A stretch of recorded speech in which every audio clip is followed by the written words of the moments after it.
What is your American dream? My American dream is to always feel that we can be ourselves and be accepted being different.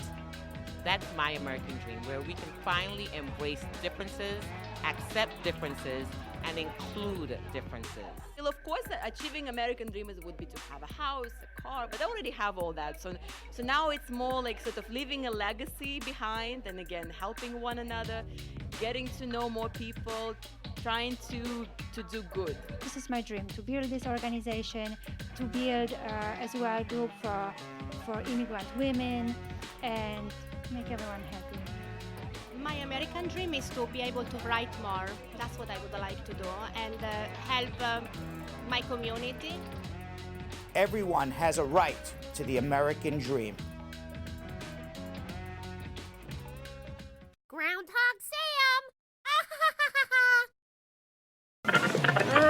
No, that's way too fast. No, that's way too slow. That's a little heavy. Oh yeah, this is perfect. This is perfect. Oh, hello everybody. Groundhog Sam here. Cowabunga Sam to you all today. Hey brah, how are ya? Yeah, I'm amped, man. I'm amped. I'm totally amped. Yes, everybody. Today I am Cowabunga Sam. I am gonna go surfing.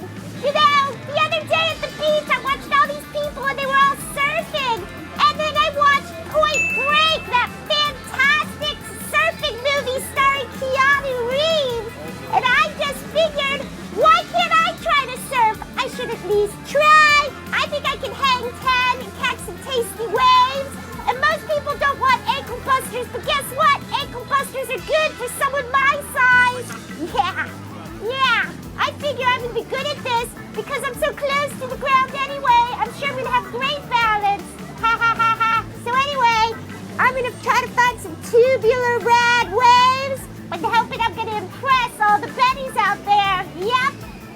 Ready? Here we go. Okay, paddling out. I saw this. You paddle out. Paddling. Paddling. Okay, I'm getting up. Whoa! Woo! Okay. I think I got it. I'm in the middle. I think I have this. Okay. I got my belt. Okay. Oh, here comes the big one. It's a barrel. I'm gonna ride the barrel. I am.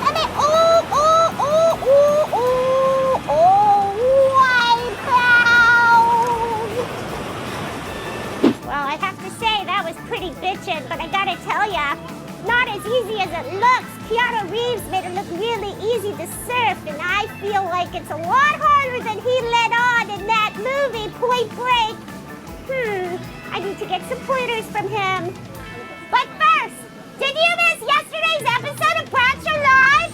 Well, in case you did, I made strong back for Brad, Kim, and Yo-Yo, and me. And I gotta say, I think it was quite tasty, although I understand I need to blend it better next time. Oh well. And Belgium Kim went to the Philippine Independence Day, the annual national holiday in the Philippines, commemorating the independence of the Philippines from Spain. It was beautiful and looked like tons of fun. And now is the time you have all been waiting for. It's time for Bradshaw Live, starring Brad Bernstein with co-host Belgium Kim and Yonathan Elias. Enjoy and cowabunga, Brad Squad! Cowabunga!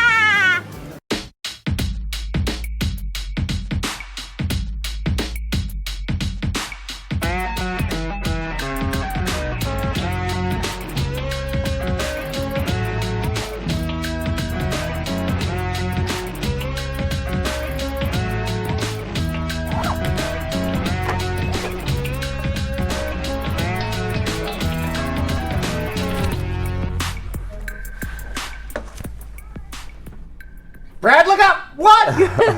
That's what I got in my ear. I was looking down. Brad, look up. Down. Up. Belgium Kim, Yonathan, Yo-Yo, Elias, how are you? We are great. Welcome to the happiest most special immigration show on the air at this moment. This is that you have available to watch. That you have the availability to watch on your telephone for free. Live right now. At this moment. Yeah. I don't know what the future will be. I can just tell you this moment. It's very specific. Very, very specific. I just gave myself my own award. Yeah, you did. And welcome. Thank you very welcome. Thank you very much. Thank you. It was a pleasure seeing you all. Please tip your waitress on the way out. I'll see you on Monday. Belgium, Kim, Yonathan, Yo-Yo, Elias. Welcome the two best co-hosts. Oh, wow. My money can buy. That's true. That's right. Maybe somebody else's money can buy. They can buy other co-hosts, but it's the best co-host that I can get. That's everything you can afford, That's Brad. what I can afford right now. Makes me feel great. And how does that make you feel, right? Hey, Actually, great. you are the best co-host. Thanks. Even though I get off very cheap, but you are the I'm only kidding, guys. Dion Reed, how are you? Willie L. Williams, Christy Kinsale. Who else we got here? It's Christy Kinsale. It's Kinsale. It's Kinsale, not Kinsale. But even when we featured her as Christy Kinsale, you still said We Kinsale. featured her as Kinsale, and I still say Kinsale. Right. So I think that we just hop on board the Kinsale. Jessica Levy Joel, also known as Just Call Me Joel. Mm-hmm.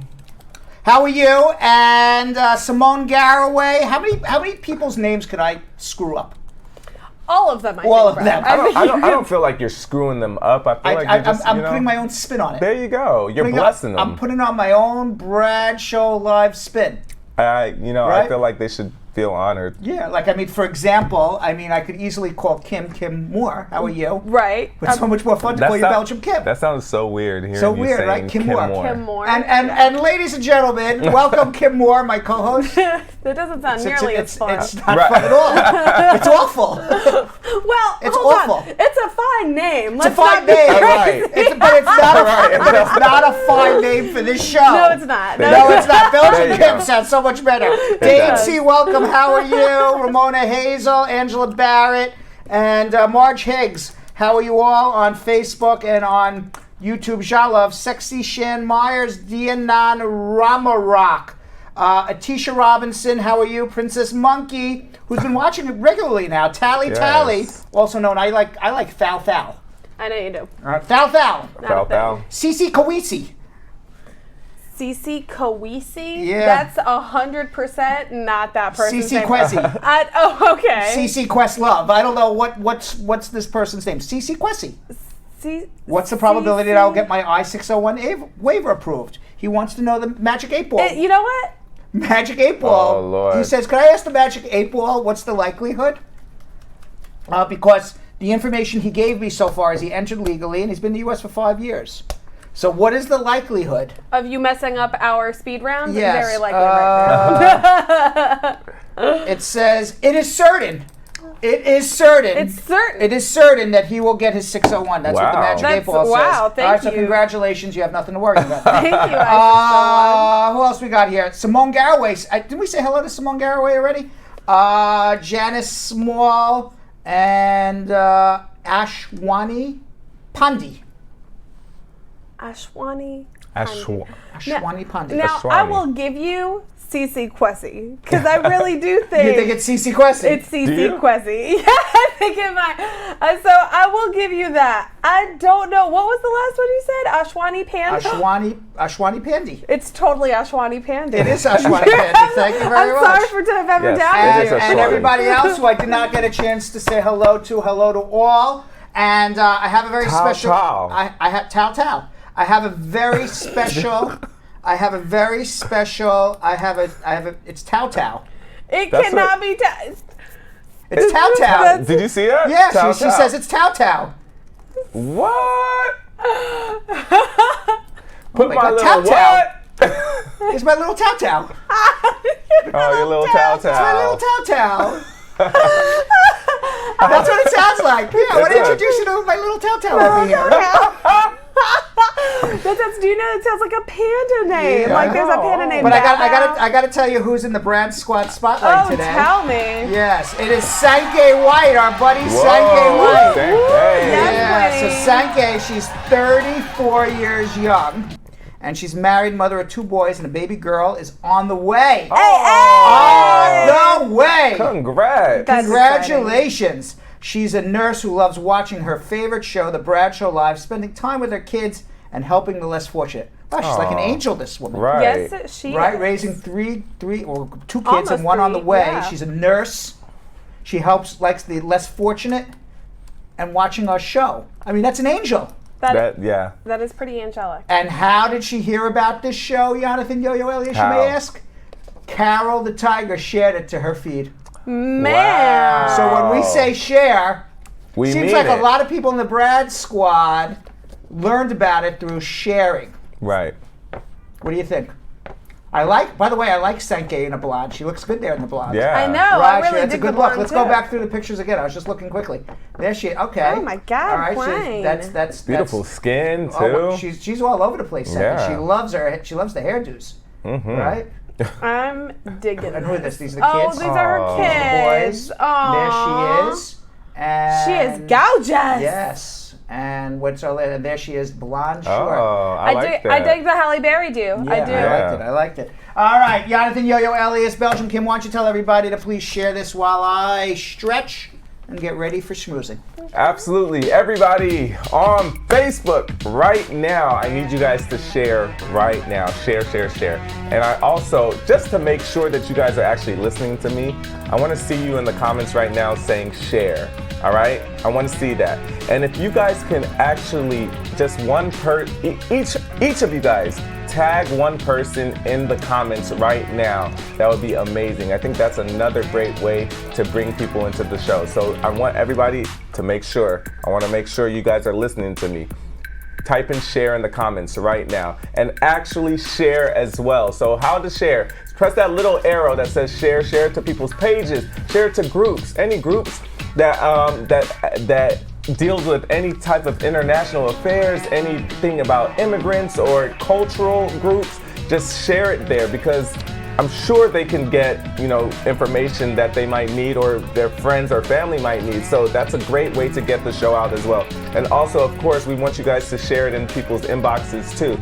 But now we want you to also start a watch party. So you guys are going to be doing work, all right? You guys have work just like we have work. We're here hired as well as you guys, okay? Because this is all for Brad. We got to make sure that we have people calling in and giving asking questions. This is what the show is all about. Do it for Brad. This is do it for Brad. Come on. We've got to do it for Brad. Do it for me. Look at him. He's looking good today too. Look, he's dapper. The only way people are going to see him is if you guys share. He's puppy dog guysing you guys. How can you say no? Oh my God. Look at that. Aww. Okay. All right. That's enough. I'm embarrassing myself now. All right, you guys. Also, we definitely want you guys to interact. We love your interaction. So like, love, sad face, wow face, happy face, whatever you're feeling about what we're talking about, please show us by doing that. And also, of course, interaction in the comments section. We definitely want to hear what you guys have to say about any and everything that we're talking about. All right, Kimmy, what are we going to do on YouTube? On YouTube, make sure that the very first thing that you guys do for us is that you have subscribed to our page and hit that little bell, because if you subscribe and don't hit the bell, then you still might miss live shows. And you are going to be so sad when you realize that you miss live shows, because you never know when we might pop up. Hint, nudge, nudge. Make sure that you're subscribing. Hint, nudge, nudge. Nudgy, nudgy.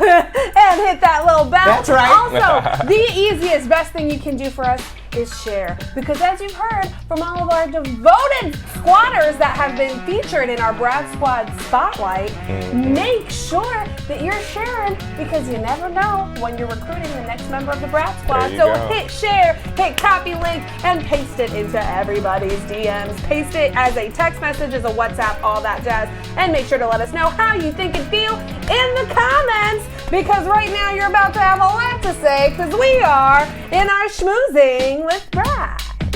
All right, schmoozing with Brad.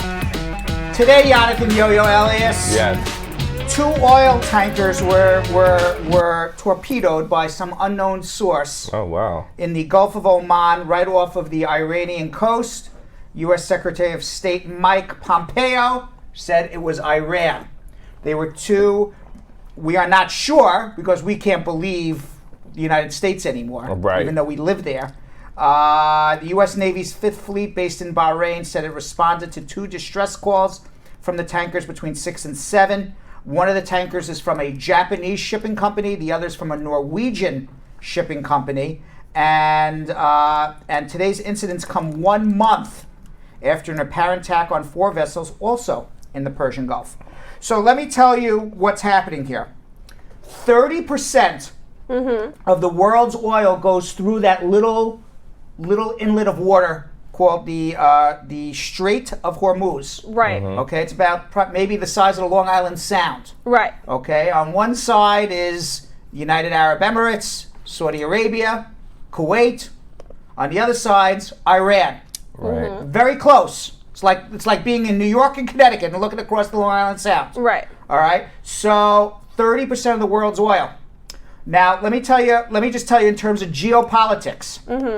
Okay, I'm going to fill you in Bradshaw style. Okay. And break it down for you why this is happening. All right. United States now is one of the world's largest oil producers because of fracking, Right. which is a very controversial way of extracting oil out of the earth, because you don't drill down, you drill down and then you drill sideways. Right. And when you drill sideways and you break up the rock, it pollutes that area where the oil is fracked and brought up. Why? I don't know. I'm not a geologist. I'm just telling you what I read. Okay. Right. So a lot of environmentalists don't like it. But a lot of people who are into big business in the United States and geopolitics do like it. Why? Because if you remember in 1979, the United States pumped zero oil. We had an oil crisis. And when Iran and OPEC decided to raise prices, the United States couldn't do anything about it. Anybody who was alive back then, I was about 10 years old. Yeah. Anybody who was alive back then would remember that you could only go to the gas station on odd or even days, depending on what your license plate was. So if your license plate ended in an odd number, you had to go on an odd day. And if your license plate ended in an even number, you had to go odd, even. And that was across the United States of America. Wow. Yeah. And there were lines That's around the bend. Yeah. So now, the United States is one of the world's largest oil producers. In fact, there is a glut of oil in the market for years. Right. And it's getting gluttier and gluttier. Right. More and more gluttonous.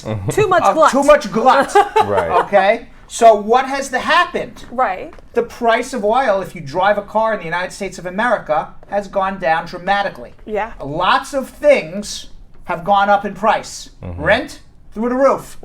Literally through the roof.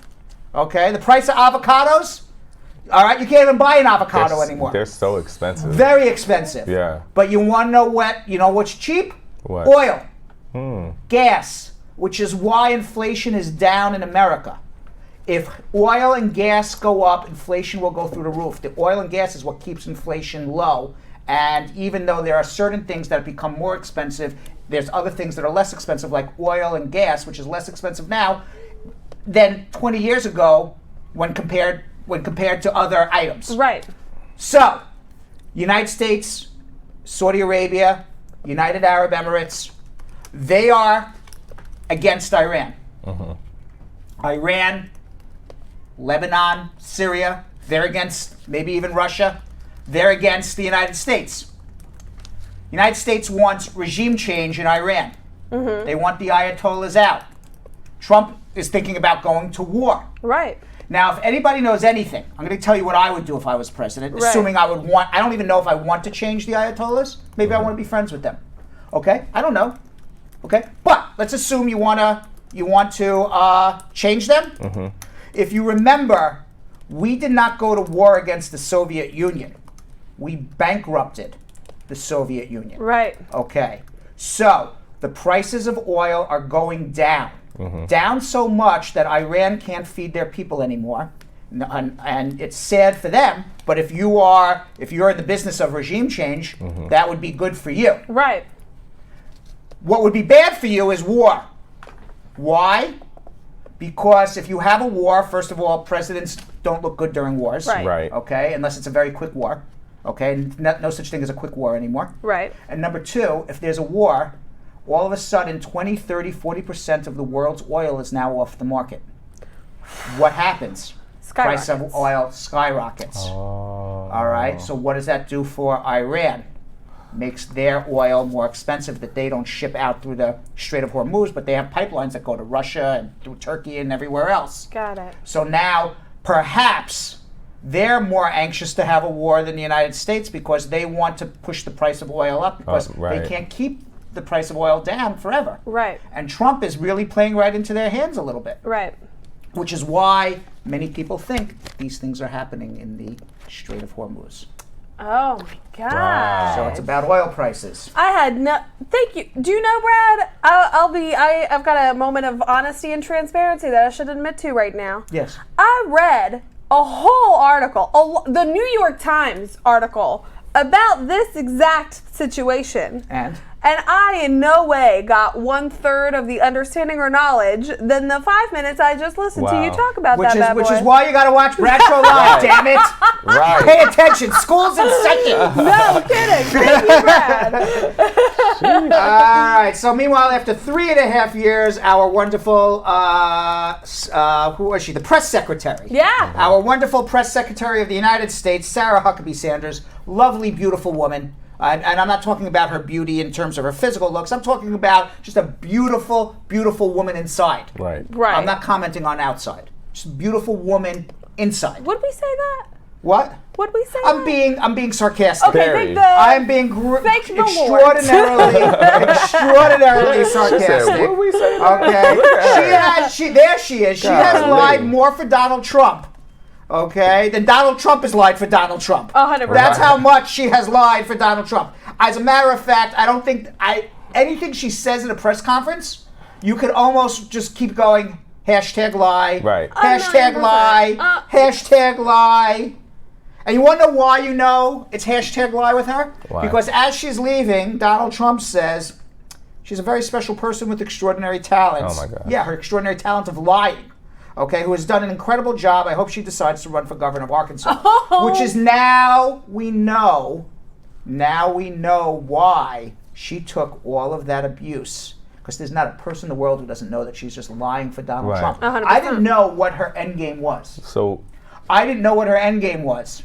So is it to run? It's to be the governor of Wow. Arkansas. Because it's such a Republican state. Wow. And whoever Donald Trump anoints to become the governor is going to become the governor. Yeah. So I didn't know what Huckabee's end game was. Now I do Now know. you know. I'm going to take this freaking abuse and I'm going to lie my ass off for this lying, rotten president so I can become the governor of Arkansas. Sheesh. Sure enough, I think that the governorship of Arkansas is up for re-election next year. Really? Shocking, right? Wow. Right? You don't think Trump said, you lie for me? You lie right out of your ass every day. You just spew lies and propaganda, and I will make you the governor of Arkansas. I mean, it's smart as hell. She got to step out from Daddy's shadow. We don't even That's right. think of her as Mike Huckabee's daughter that's anymore. right. As It was Christy a good Gonzalez game. says, shaking my head. Yep. Yeah, Shaking 'cause my it's, head. it's literally all a game. Yeah, It it is is a a game game. to It's them. an absolute game. It's absolutely. It is an absolute. Sheesh. Here, you want to know? Perfect example. We'll show the interview in a little bit. It's not going to be today. It'll be in a week or two. I interviewed a guy today, and I'm not going to tell you what it was about, but he was a Trump supporter who's no longer a Trump supporter. And he says, I fell for it all hook and ladder, that he's only going to get rid of the bad hombres, okay? But really, he's getting rid of everybody Every who's hombre, not yeah. white and Norwegian, okay? So I said it's all about language, okay? So he says, I just learned recently that there's no such thing as an illegal alien unless you re-enter after prior deportation, which is a very extraordinarily small amount of people. It's undocumented people. Right. That's what it is. And I said it's the power of language trumps, and I hate to use the word Trump, but the power of language trumps everybody. If you call somebody an undocumented human being, it doesn't sound like they're doing anything so terrible. Right. You call somebody an illegal alien, it sounds like they come from outer space and they're criminals. Yeah. And it gets people up in arms. So it's how you describe You word somebody it. and the label you put on somebody changes everything. I was just watching a documentary on the George Bush years with Cheney, and they wanted to eliminate the estate tax for people who die and leave to their heirs anything over $5 million, because anything over $5 million was being taxed. Right. Okay, so how many people do you think that would affect? It's who dies with $5 million in the bank? Okay, Sure not a lot. very, very, Right. very extraordinarily small amount of people. So if you say to somebody, and they were talking about this in focus groups, if you say to somebody, we want to eliminate the estate tax, it sounds like an estate.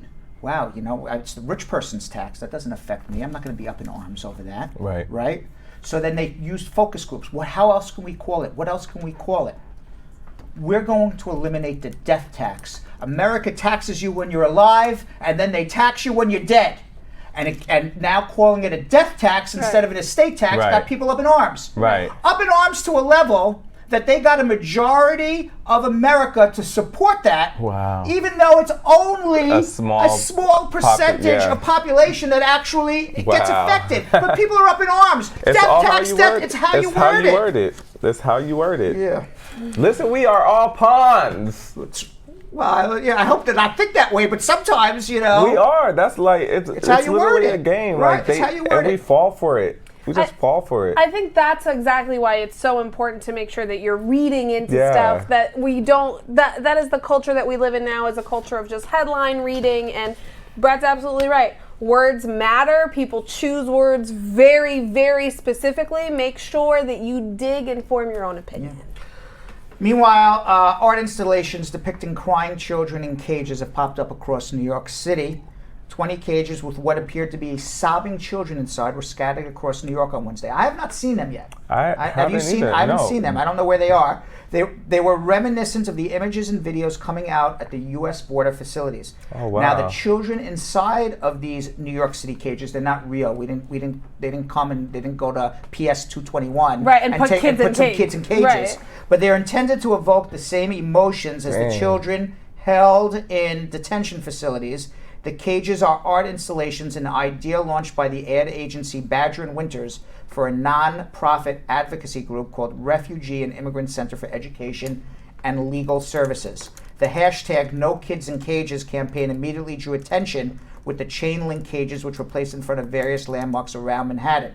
The hashtag No Kids in Cages art put it in the middle of the installation street? was strategically placed outside of media companies, city landmarks, and tourist destinations. Wow. Now, if you say I am going to put kids in cages, that evokes something too.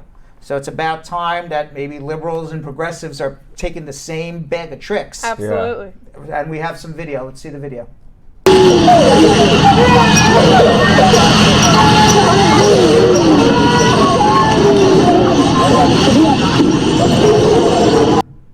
Not only did each cage have a model of a child inside, they also emitted an eerie audio recording Right. Oh, of wow. a crying child that was actually smuggled out of a detention center, according to Badger and Winters press release. Oh my God.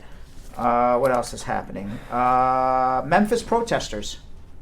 I don't know. I haven't been following that a lot. I don't know a lot about that, but I see I have a card here, and I know it's in the news, so we got to talk about it. But I haven't been. I just can't follow everything. Yeah, you know? no, it was a lot to Yeah. follow. So what started as a protest over the death of a Memphis man devolved. Devolved. It did not evolve. It did not involve. It devolved into chaos after demonstrators started throwing bricks at police and vandalized squad cars. At least 25 officers and deputies were injured.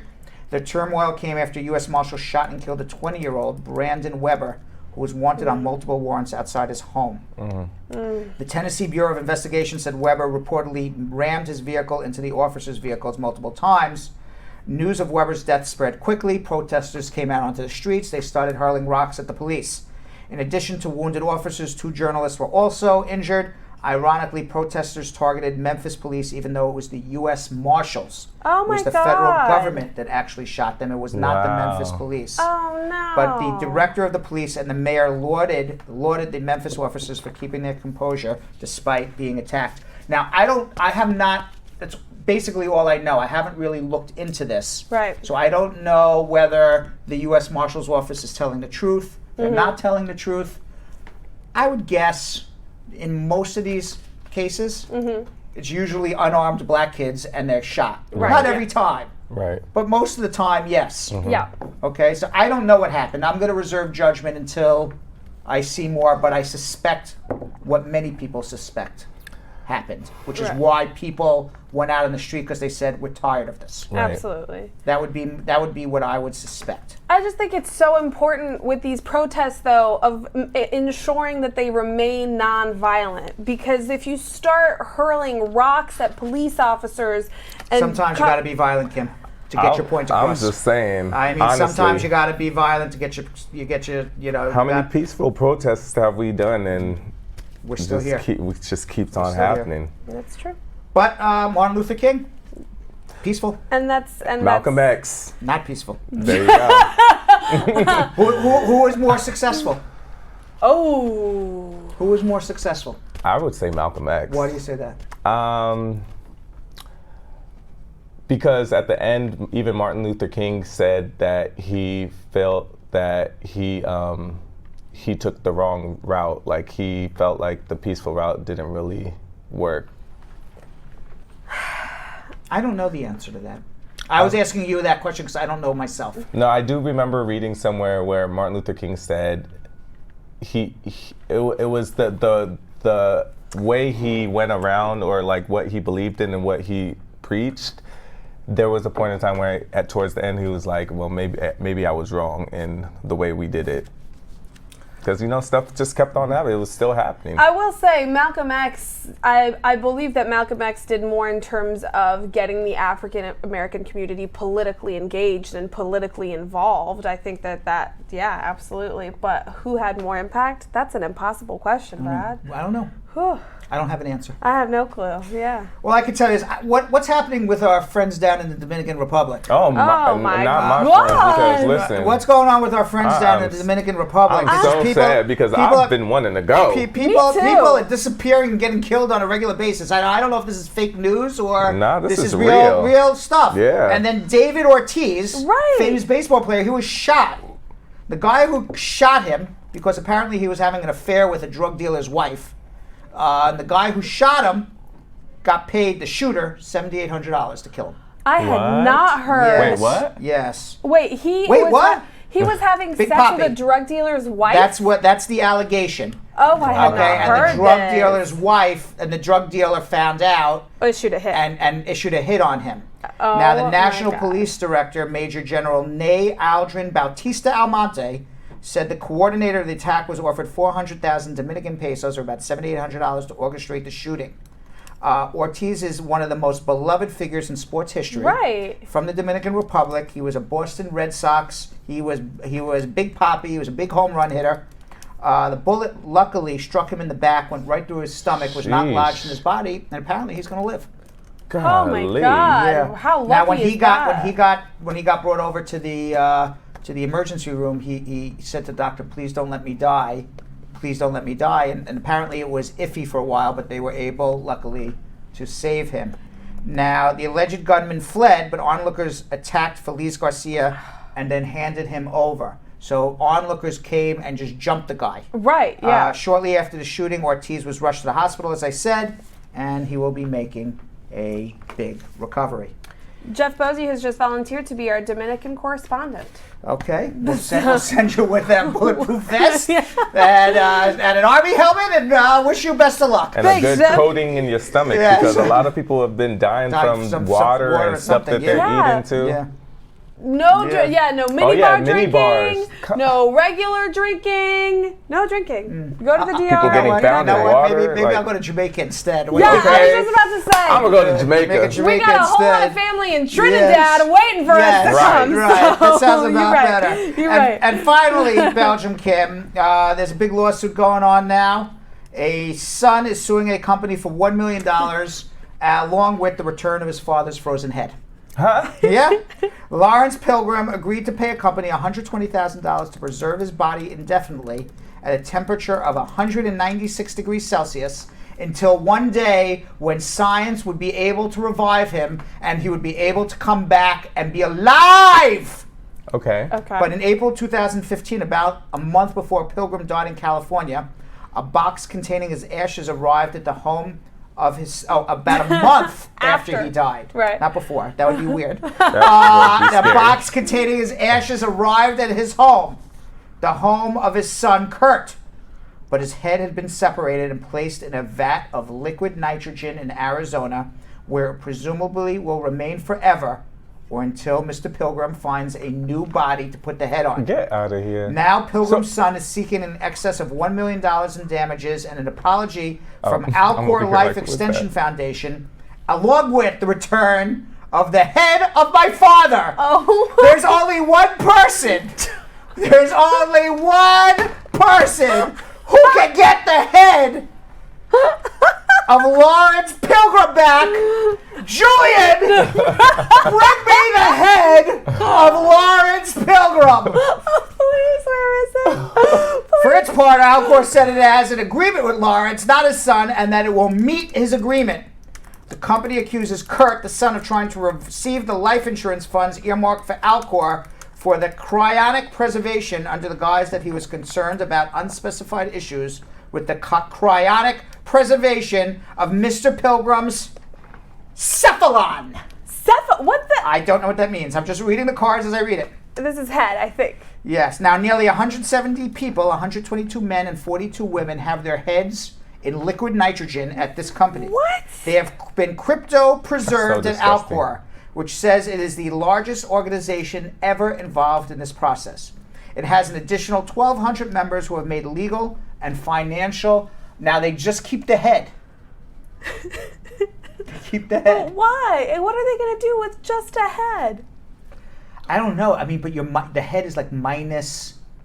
How much? What is it? Minus what? 170? 70, 196 degrees below Celsius. Can you imagine? Because, your brain feels all the cold. You get put on a body and 1,000 years from now, you're like, oh my God, it's freezing in here, right? Wouldn't you be? That's crazy. That's crazy. Do you look at?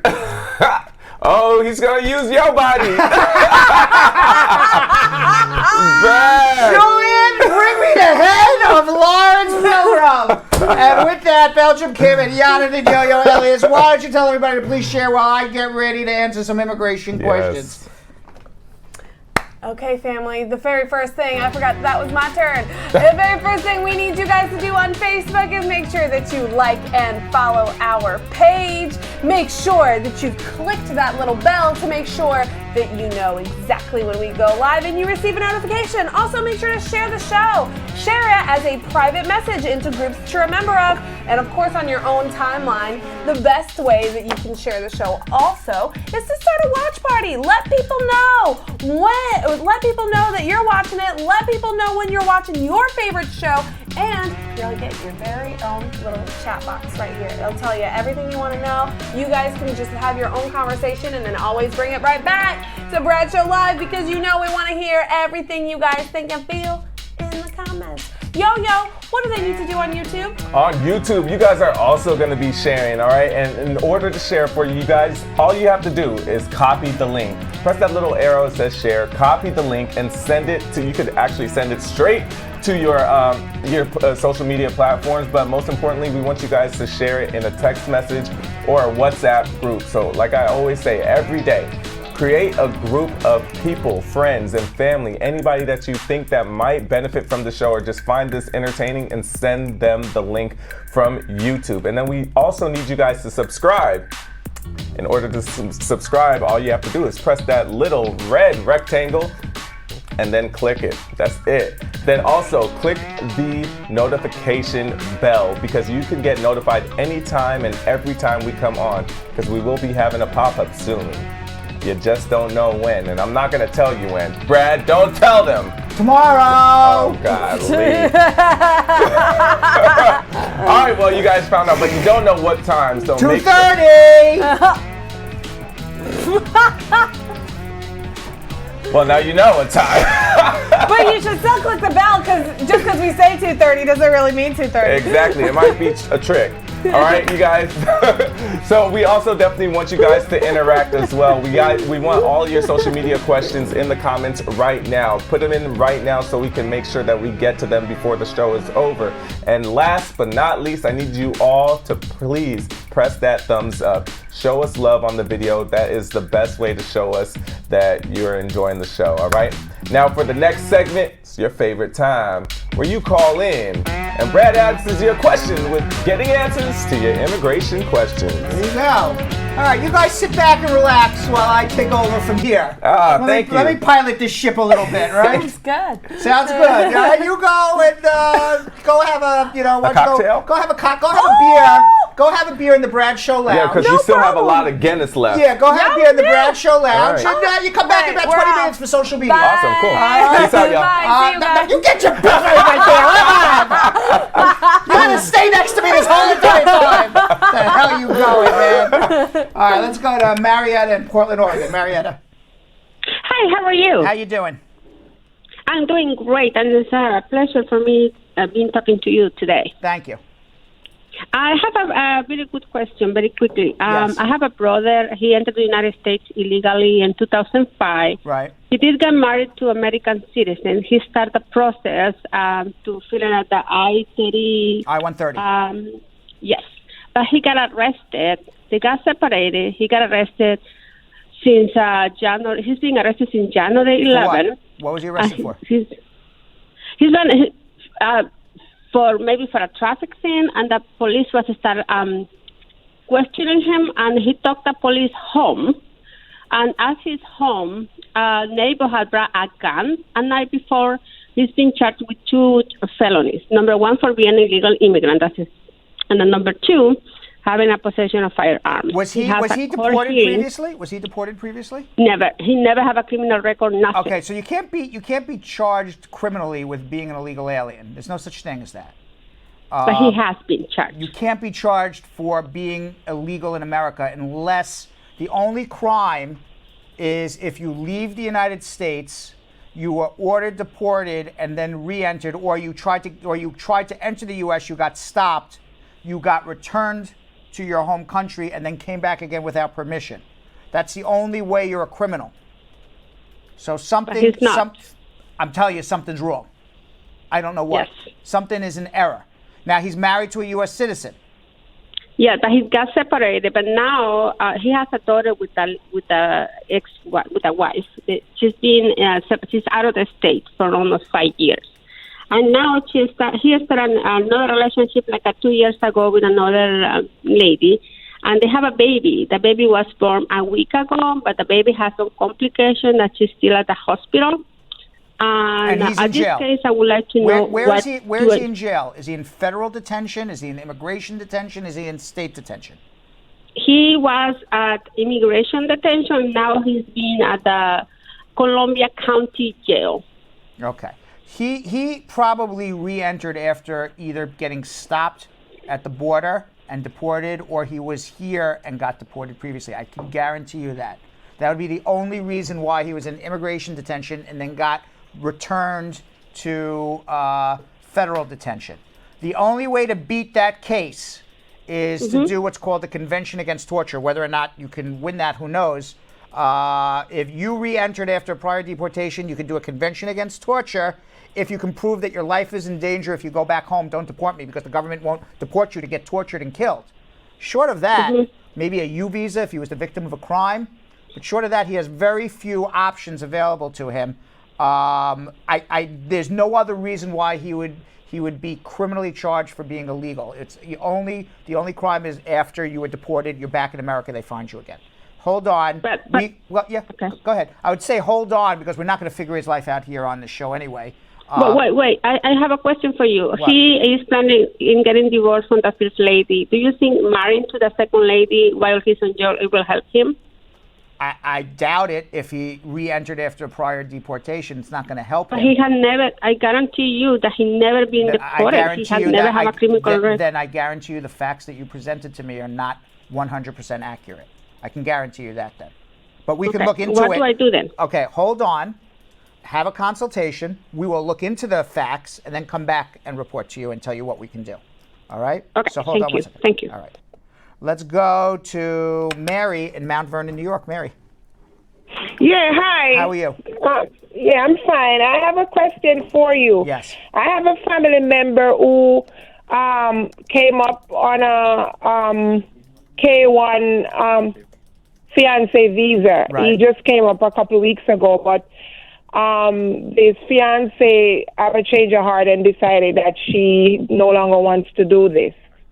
Did they get And married? he had to leave.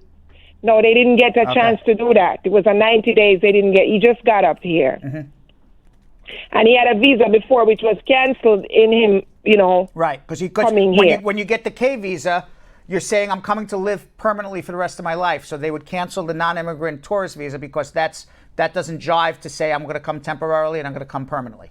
So that's why they do that. right, right. So your question is what? So What did now he that, do? yeah, what? Yeah, exactly. You got screwed. You got to fall in love again. Maybe in 10 years apply, or 5 years apply for a new tourist visa if he can show enough ties to his home country. But right now they believe he's coming to live in America, so they're not going to give him a visit. So now he's here with me now. I'm saying. Is he in America, or is he in America, or has he left the country? Yeah, he's in America. He's in America. He came up and got the 90 days to get married here. Okay, but he didn't get married. So the law, But he didn't get married. The law requires him to leave within 90 days if you don't get married. That's what the law requires. So if you're asking me what he should do, I always have to tell you, follow the law. You got to leave. Because if you overstay your time, you are barred from it. Even if he falls in love with wife number 2, he is barred from getting his green card because he did not marry the fiance. If he overstays his time, and let's just take it logically to the end. If he overstays his time, he gets married to wife number 2, he would file an I-130 visa petition, assuming he falls in love. He would file an I-130 visa petition. He would have to go back. Where's he from, Jamaica? Yes. He would have to go back to Jamaica to pick up his green card.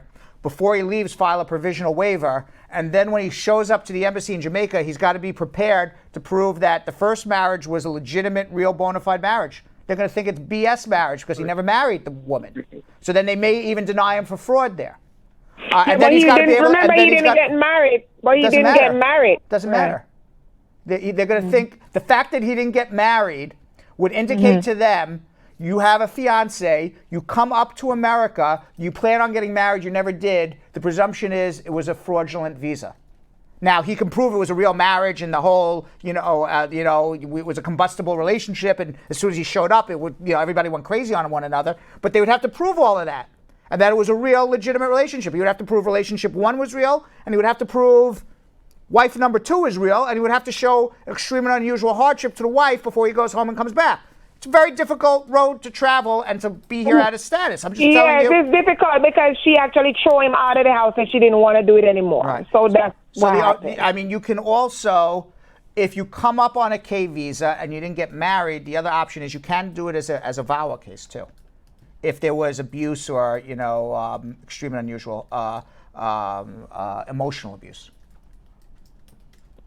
So that's an option emotional. too. Okay, I don't know the answer, but you can have a consultation for sure. I just kind of laid out everything for you, all right? So hold on one second. All right, thank you. You're welcome.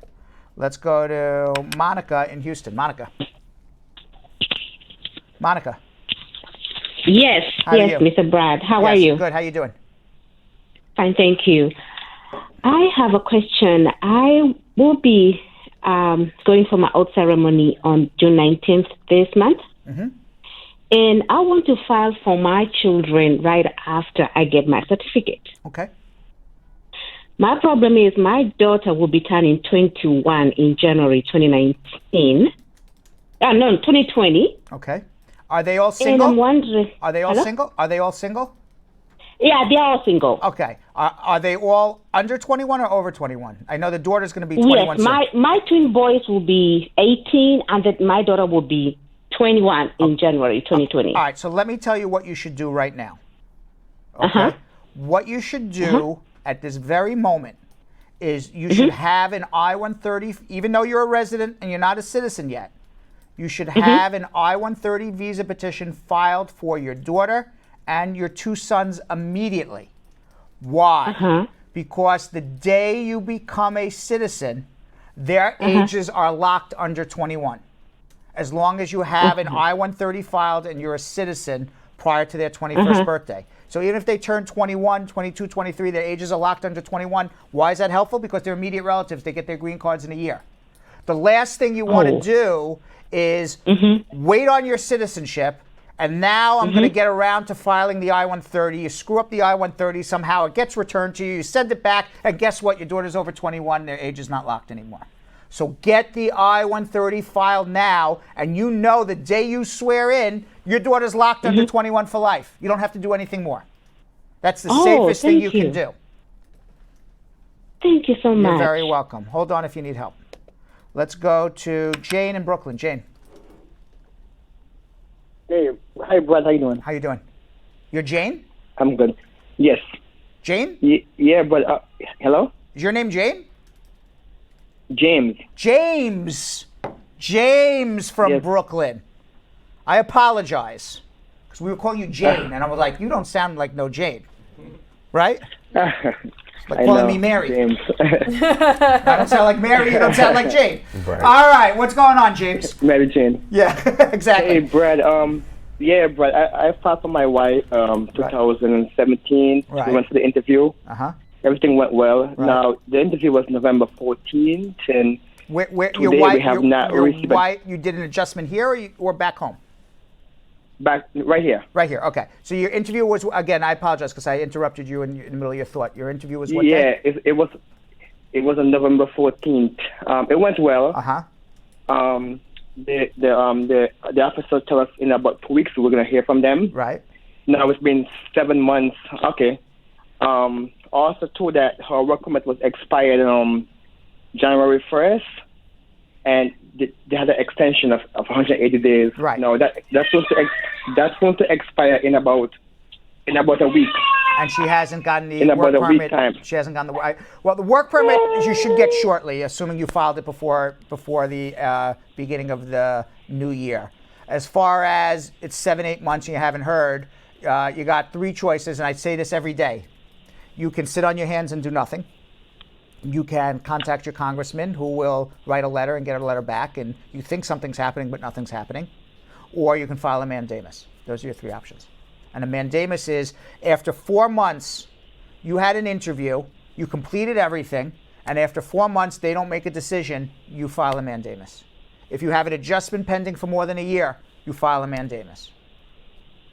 That's my opinion. Okay. All right. So come see me if you want. Yeah. Come see me if you want to expedite it. That's what you would do. Yeah, I saw you before, like about a month ago. Okay. One more thing I want to ask you. Also too, like they were saying, we spoke to an officer of the phone. Right. And she told us that once this extension is expired, she has to stay home. She cannot work until they actually get to her work permit. That is true. Okay. That is true, because the work permit's only extended for 180 days. So I don't know what you did for the work permit, so hopefully you did it right. But come see us again. Okay, maybe. Okay. All right, hold on 1 second. Let's go to Sharon in Brooklyn. Sharon. Sharon. Sharon? Sharon. Sharon. My Sharon. My Sharona. Sharon, Sharon. Sure. Hello? Hello. How are you? Okay. Good evening, Mr. Brad. Good evening. I have a question here. Our daughter filed for adjustment of status.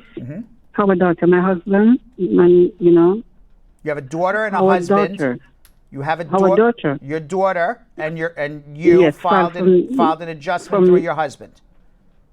From me, her mother and her father, my husband, but I got they filed together, and I got a letter to do my medical, and he doesn't get anything, and we filed together. And so I don't know what happened, but I'm supposed to go for an interview, and he doesn't hear of anything. So I just want to know what happened to I don't know what happened. I didn't file it. I have no idea what happened.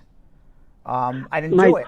So I understand. Your daughter filed for you and filed for your husband, and you got a letter back asking for a medical, and you submitted it, and now you got an interview, and your husband's heard nothing. Did he get a receipt notice back?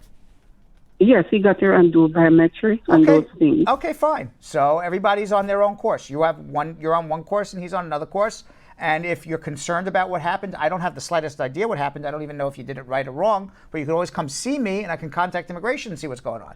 But short of that, I did it with your company. Okay, perfect then. So then you're my client. Why you call me on the show? Yes. Come in and we'll figure it out. I don't have your file in front of me. I don't know what happened, but we'll figure it out. So hold on one second. All right? Okay. I don't know why you'd call me on my show. Just come in. That's a good point. Yeah, and I don't know.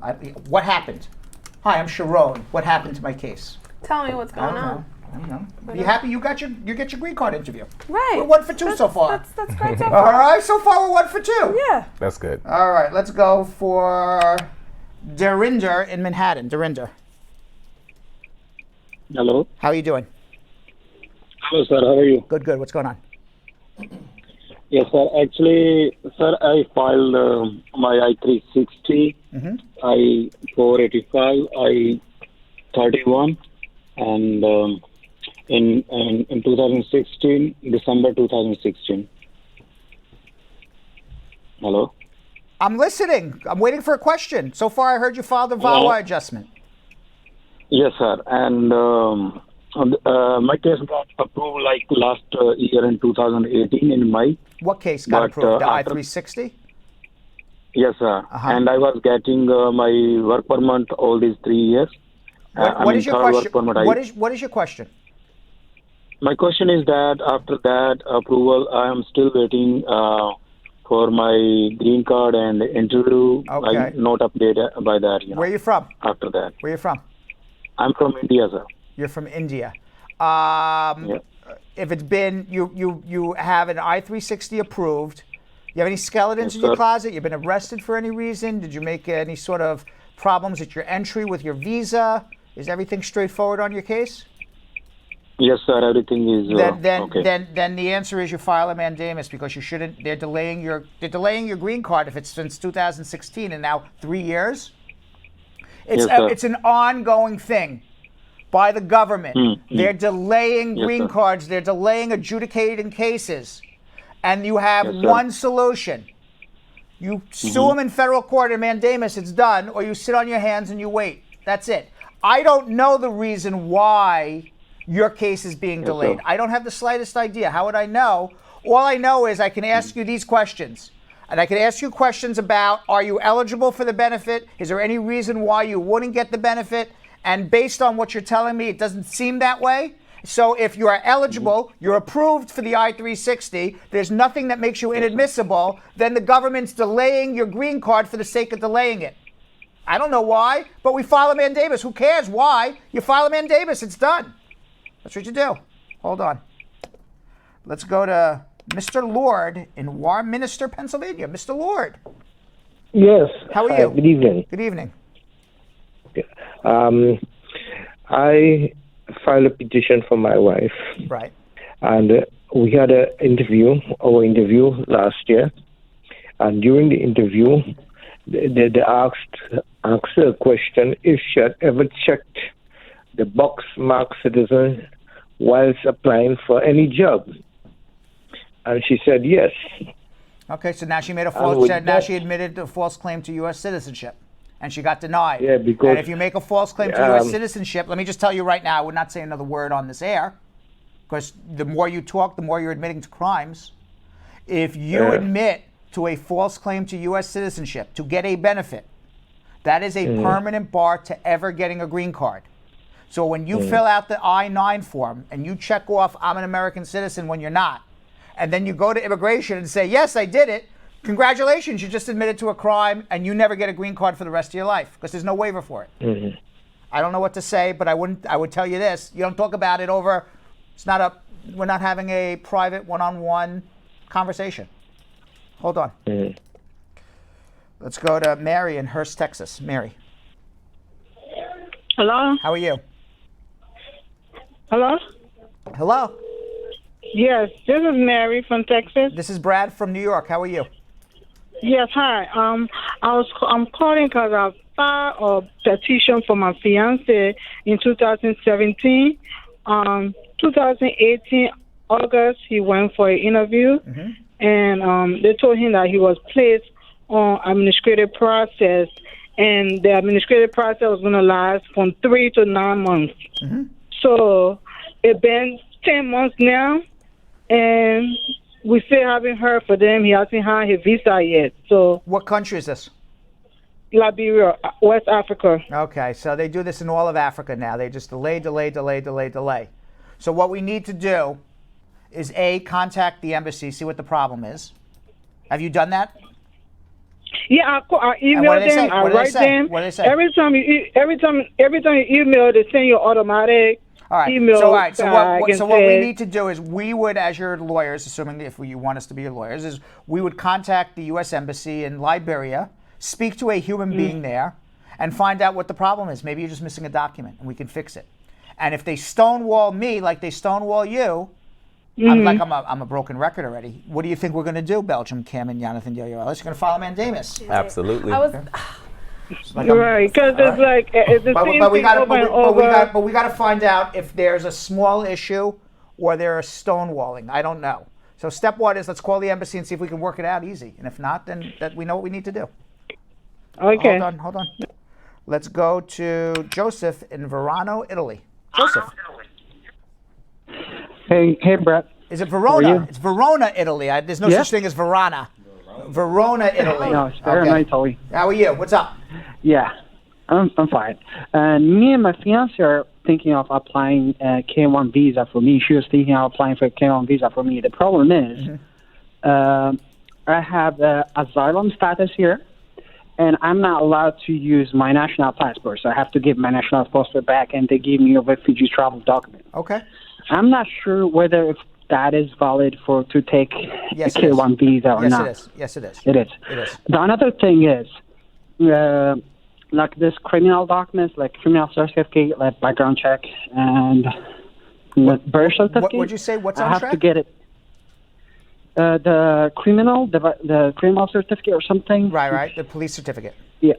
Yes, and birth certificate. I have to get it from the court here because I'm not allowed to have any contact with my national. Where are you originally from?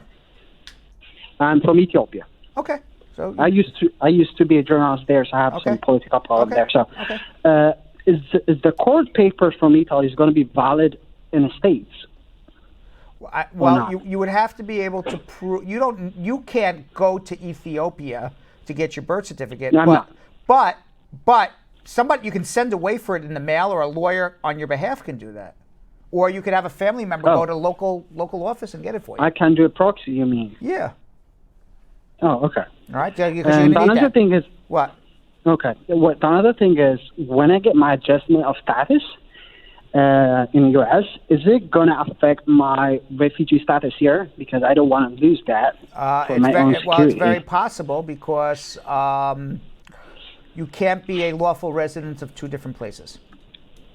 Oh, okay. There's no way that I can move my refugee status to states, right? No, you have a green card. You wouldn't need refugee status. You have a green card. Okay. So you wouldn't need it. There's nothing to lose. You have a green card. You could live here forever. Yeah, but just in case, if in the future, if they decide to deport me for some reason that I don't know, it's going to be a problem for me. No, well, you could always apply for withholding of removal if you're in deportation. My life's in danger if I go back home. Okay. All right. Okay. Thank you very much. I appreciate it. Okay. Thank you. Bye. Let's go to Elizabeth in Anaheim, California. Elizabeth. Hello? Yes, how are you? Hi, I'm good. Thank you for taking my call. My pleasure. So I have a question. So, my fiance came in the country, and we got married like just a little bit after a month. How do you come to the country? With a visa. What type of visa? A visitor's visa. Okay, so you're going to need to do a waiver. Okay. Based on hardship to you. Now, what the law says is this. If you came and got married within the first 30 days, automatically need a waiver. Between 30 and 90 days, there's a presumption that he came to get married. You can rebut that with some story that he didn't come to get married and we changed his mind later. The closer to 90 days, the more believable it is. If they believe you, great. If not, you need a waiver. My guess is you'll need a waiver. Okay? And we can help you, but be prepared because you're going to need a good lawyer for a good waiver. So hold on one second because it's misrepresentation. Hold on. All right. Let's go to Jalo in Columbus, Ohio. Jalo. Jalo. Jalo. Jalo, you're waiting 40 minutes to talk to me, man. Come on, pick up the phone.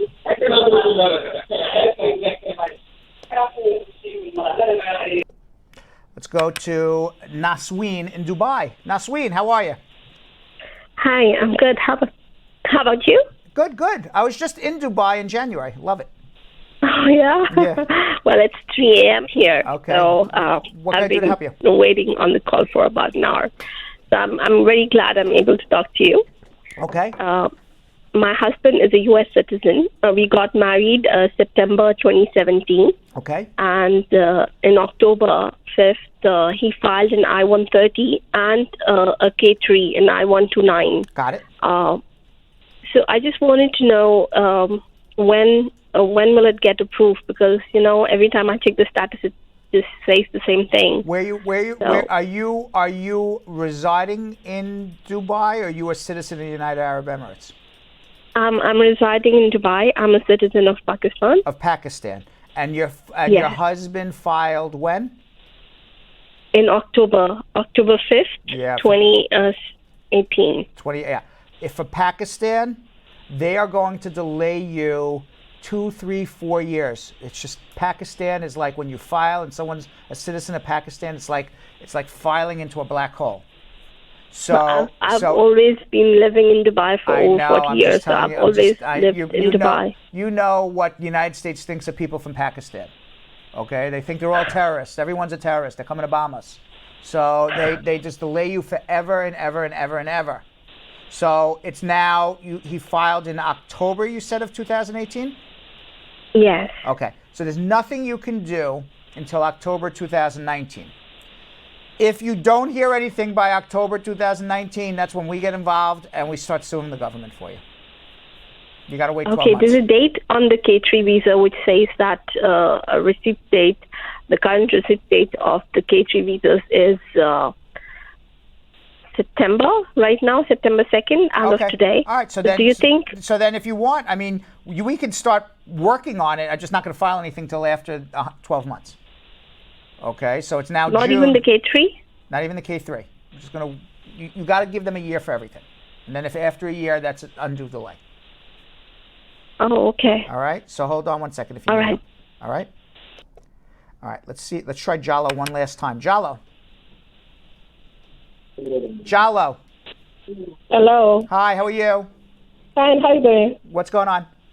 Good. I have a question. I don't know last time if you remember, I was asking if I could file for my husband as a green card holder. Yes, you can. I don't remember speaking to you, but yes, you can. Yeah, I got the answer for that. My today question is, I heard from you, like, if you want to show the USCIS, like, your marriage is real marriage, a bona fide marriage, you have to show them approved, like, to have joint account and file taxes together. Where's your husband? He's here and he's out of status. Yeah, they may interview you. Just similarly, it's possible. They don't interview every resident, but they do sometimes. I don't know how come we file taxes together and then he didn't have any social security number. So when you file your 1040 return, you file married filing jointly, and you attach a W-7 form to your 1040 return requesting the U.S. government to give your husband a tax identification number. We went to the bank to have a joint account, but they told us we cannot have any joint account because he doesn't have any social. You can have a joint account. There's lots of banks that'll give you a joint account. I don't know which bank you went to, but there's lots of banks. We went to the Chase Bank. Oh, Chase actually does it. You just don't do an interest-bearing account, because as soon as you they tell us we need EIN number. I don't know what that number is. That's the tax identification number I just told you about. Yeah, in order to get the tax identification number, how could I get that? It's like I'm having a circular conversation. By filing a 1040 return and you attach a W-7 form to it. Okay. Call me. Hold on one second. Actually, don't call me. You already called me. Hold on for a consultation. That's what you need. All right. Before I go any further, I do got to remind everybody about our Instagram accounts. You can follow me at Real Brad Bernstein. You follow my trails around New York City, my trials and tribulations of the office, as well as my travels around the world. If you are a member of the Brad Squad and I know who you are, I'll follow you back, and you can kind of, as Kim says, slide into my DM. If you are a member of the Brad Squad and I don't know who you are, send me a DM anyway. Remind me. If I know you, I'll follow you. You can also follow at Brad Show Live. And I know No Name Sydney. We don't have a name for her yet. But No Name Sydney. I came up with some names, but nothing's sticking in my head yet. Can we come up with something slightly better than No Name Right. Sydney? Well, we don't have a name for her but yet. Could the placeholder just be Sydney? No. Because No Name Sydney sounds harsh. Yes. So No Name Sydney. No Name Sydney. Just doesn't care what you just said. Sydney's actually a character. She is. Okay, so Sydney's a character in a good way, not in a bad way. No, she's a total character. Total She's character. a great so I character. just try to think of a really good one that would, It's going to have to be, It's going to have to be good. I kind of want it to be like Sonic. Right, Or like something for example, that. like Brendan. It took us a few weeks, but we settled on Coolio. We settled on Coolio, Yes. which poor man rocks a fro 98% of the Yes, time. He and then all of comes a in sudden, rocking braids one day. and then all of a sudden he walked in like his hair was all done. He looked like Coolio, man. Yeah. He's Coolio now. Jan said, "What's up, Coolio?" Yeah. And the rest is history. That's right. So anyway, you can also follow us on at Brad Show Live. At Brad Show Live, No Name Sydney will be cutting up our shows. Every day you can watch the best 1 and 2 minute highlights of the show on at Brad Show Live. So don't forget, at Real Brad Bernstein for me, at Brad Show Live for all of us. And Belgium Kim and Yonathan Elias, where they can follow you. You can follow me at Belgium Kim TV. So don't read what that says, because that's a lie right now. Just tack TV on to the very end of it, because right now all of my social properties are Belgium Kim TV. They're all the same thing, fam. Oh, look at that! They're so good. So fast. At Belgium Kim TV. Awesome. And mine is at Yonathan Elias TV. Follow me. Holla at your boy. Yes. All right, and I'm gonna get Abigail Taylor Watson out of the doghouse because she says a long time Brad has not called my name. Enough's enough. Oh. But I'm still present, Professor, and the love is still real. Oh. So Abigail Taylor Watson, you are out of the doghouse. You're back. You were never in my doghouse. Why, I was going to say, why was I don't know. I just just never saw her name pop up in my feed as we were going along. Aw. There's nothing. I was making a joke like I was mad at her or something. Right. But she's no. But now she gets What? her very own shout out. Yes, she It got, really she worked got her out. own shout out. That really worked out. Because I do love her as well. Of course And I you do. appreciate it. Thank you very much. And our immigrant of the day is Erica Andiola. She's one of the most respected and well-known immigration activists in the country. She was 11 years old when she and her family came to the U.S. without inspection to escape domestic violence. She got DACA. Now, she gained national attention in 2013 when she posted a tearful video on YouTube moments after immigration officials came to her home in Mesa, Arizona, and arrested her and her undocumented mother. The public outcry over the arrest led to her mother and brother being released and allowed to temporarily stay in the U.S. In 2016, she was tapped by the Bernie Sanders campaign to be press secretary for the Latino Outreach for Bernie 2016. Damn, girl. She's a co-founder of the Dream Action Coalition, and she also co-founded the Arizona Dream Act Coalition. She then served in the National Coordinating Committee and the Board of Directors for the United We Dream Network. Today, she works as the advocacy chief for Races Texas, Refugee and Immigrant Center for Education and Legal Services, the largest immigration legal services nonprofit in Texas.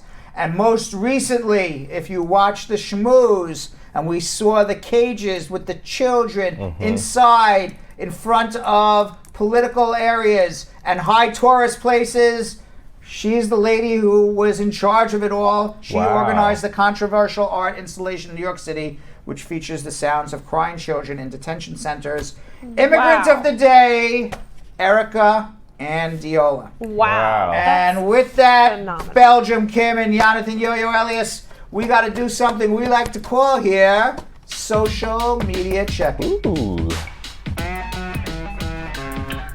All right. You want to go first? No, go for it. Yeah. Our first comes from Bolaji saying, my U.S. citizen husband filed for me on April 25th, and up until now, I haven't received any notice because my husband won't let me have my letters. What do I do? Why won't the husband let him have letters? What's going on?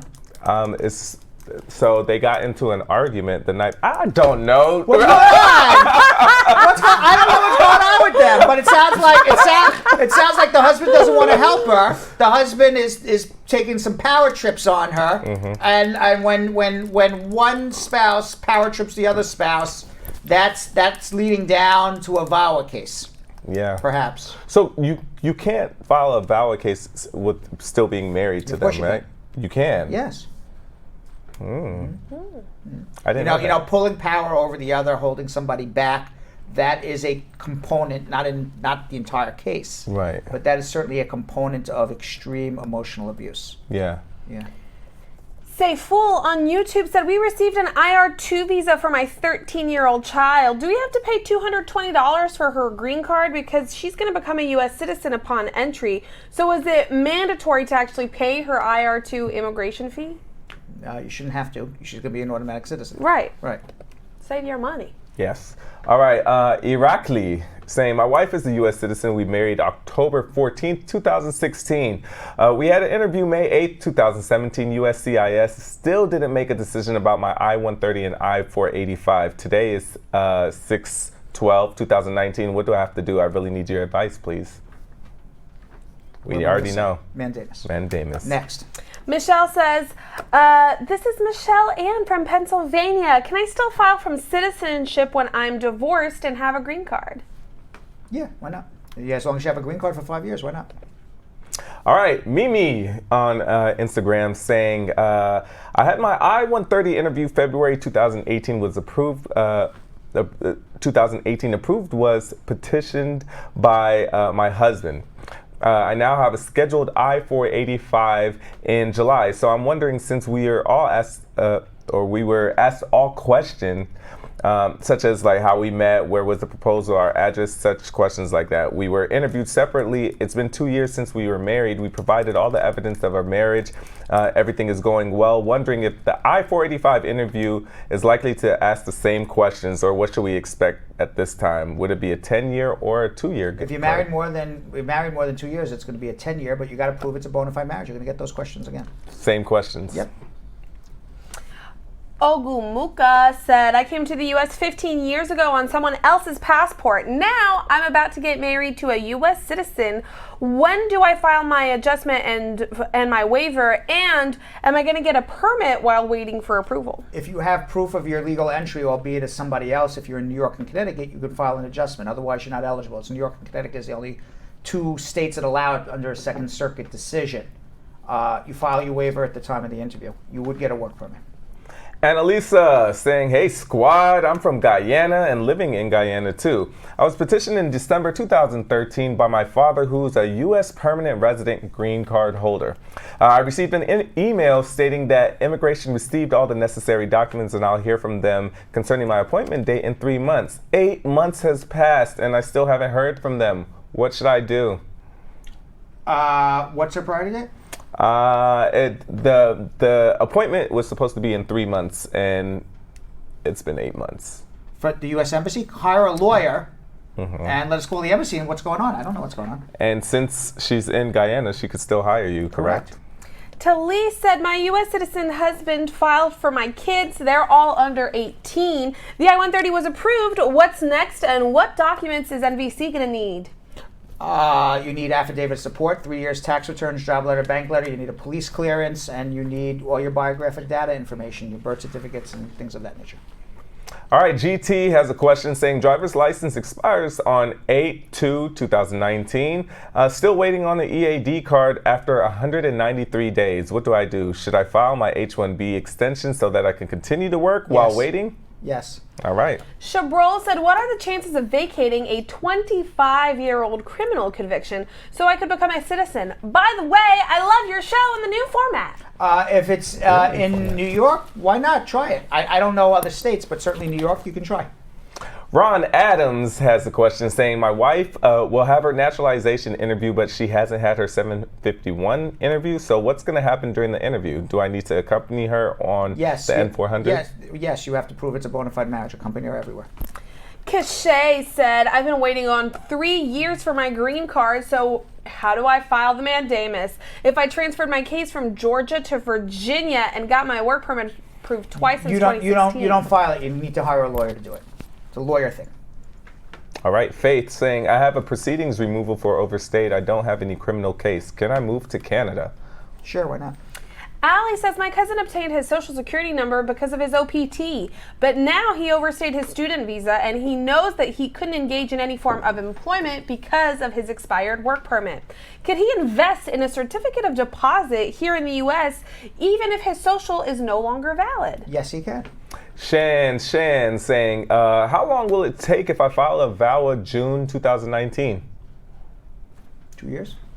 Latoya is wondering how much money a sponsor must earn a year to sponsor 4 kids, 1 adult, 4 kids to the U.S.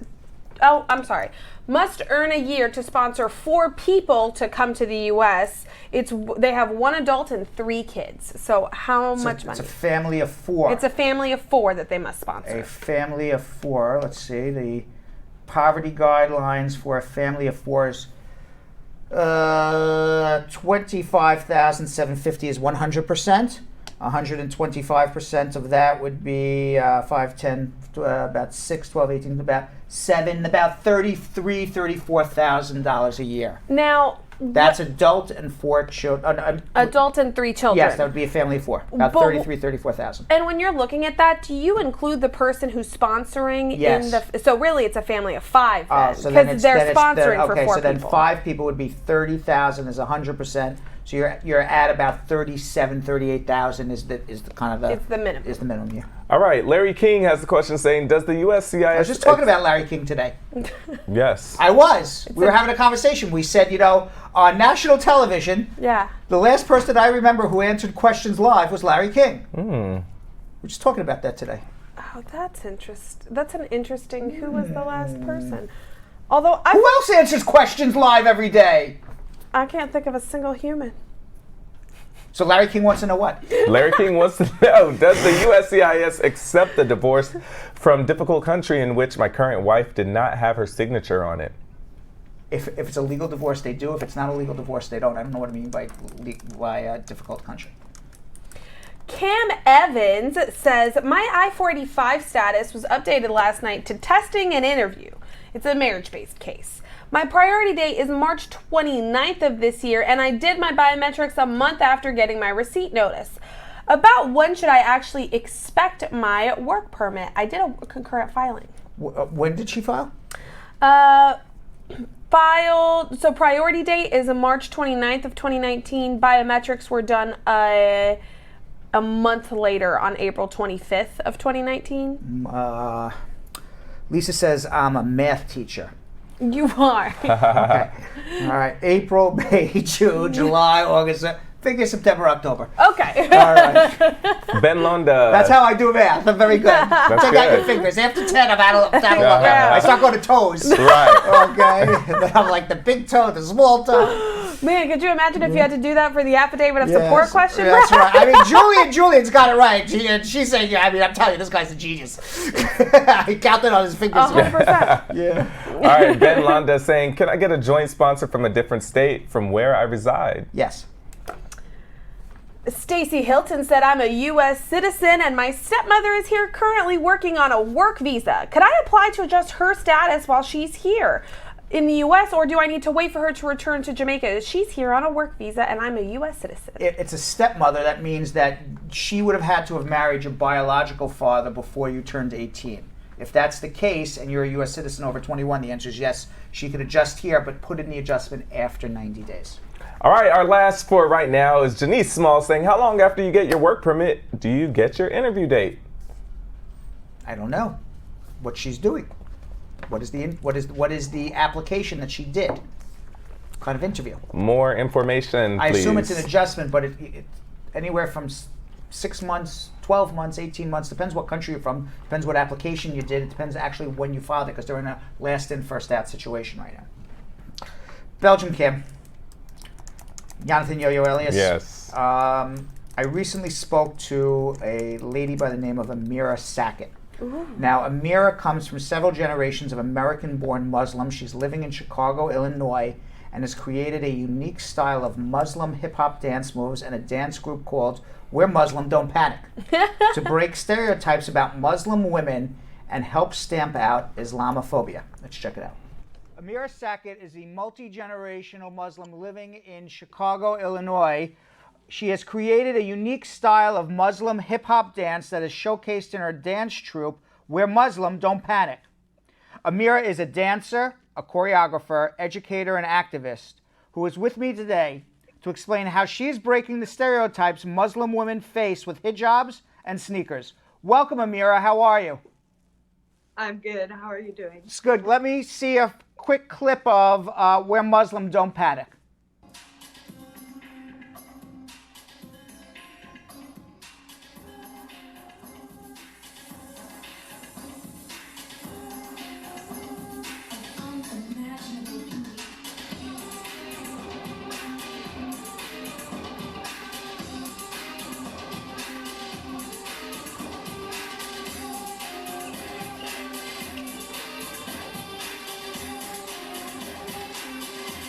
What are people's reactions? Most people are really genuinely love it. I think that dance is an art form that a lot of people respond to in a positive way. The general population is taken aback that there's like a Muslim woman who wears hijab who does this kind of powerful movement. I think that it's just appreciated for what it is in its art form. What compelled you to start this dance troupe and have it so identify as being Muslim? I started We're Muslim, Don't Panic, which is kind of my company name. The piece that was just featured is called Love Embraces All, which is a solo that is supported by dancers. And I started this idea back in 2011. I have been dancing my whole life, and I was really upset with the way that the media was portraying Muslim women. I felt that our voices weren't being heard, we weren't being represented in the full spectrum that we exist. And so I decided,